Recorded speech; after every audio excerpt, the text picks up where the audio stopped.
So right now we're actually passing the border of Poland and entering Ukraine, where there's a long line of refugees who have been waiting for hours on end to enter into Poland.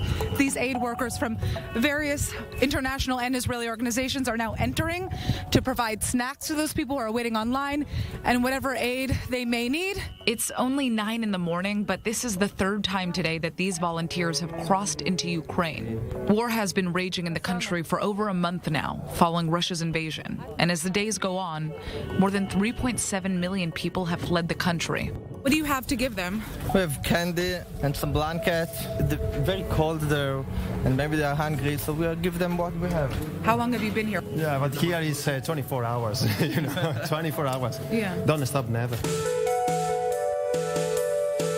We just brought these apples and fruits over, and now we're going to pass them out to people who have been waiting for hours. An apple may not seem like a lot, but many of the Ukrainian refugees waiting here have been traveling for days on end in freezing conditions, with little access to medicine and food. As we hand out goods, many are desperate to share their story with the world. Our city is 50 kilometers away from Kyiv. It's totally occupied. My parents are there with no electricity, no water, no gas for many days now. Their phone has been taken, and we don't know if they're alive or not. We decided to leave to save our lives, but we're afraid to take a car because we heard that people were getting shot in the humanitarian corridors that did exist.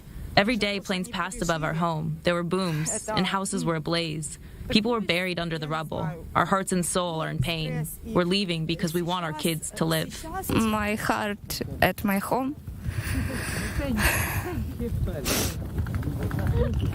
I feel terrible.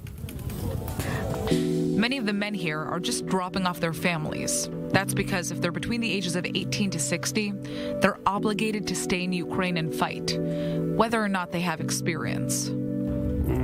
What my children have experienced, I don't want anyone to experience the same. I'm dropping off my family now and then going back to fight against Russia. I'm telling my wife that everything will be fine. Ukrainians have high morale. Our fear disappeared after the first couple days of the war. I don't have any military experience, but like other citizens, I will join the ranks of street shooters and learn how to fight. It's 3 p.m. now, and we've used some spare wheelchairs to pick up some senior citizens who can no longer stand in the cold. We're trying to cross back into Poland to drop them off and pick up thermal blankets so that we can come right back over before it gets dark and temperatures drop even more.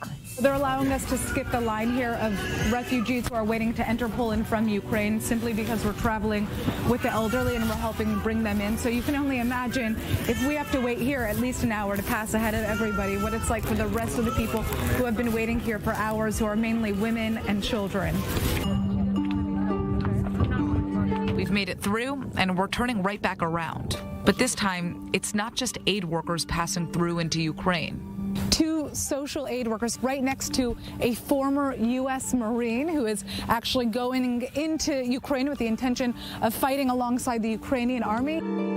What made you decide to pick up and come and fight in Ukraine? I saw grandmothers standing in front of tanks. Somebody needs to have their back. Evil only prevails when good men do nothing. So what is your intention when you get in there? I mean, do you have any directive? Are you here on your own? I'm joining the International Legion. I guess I'll find out what they're going to have me do when I get there. The sun's gone down, and the line of refugees from Ukraine has only gotten longer. An Israeli volunteer named Raz has been approached by the father of this young girl who's asking for help. Her mother is on the other side. She's in Poland right now, and so your job is to just bring her ahead and make sure that she doesn't get lost. Right. So we became friends. Yeah. Night has finally come, and we're ready to cross back into Poland. The day may almost be over, but the lines leaving Ukraine certainly are not. And while we get to go back to a warm hotel room to rest, most of these people will still be waiting, with no idea what truly lies ahead.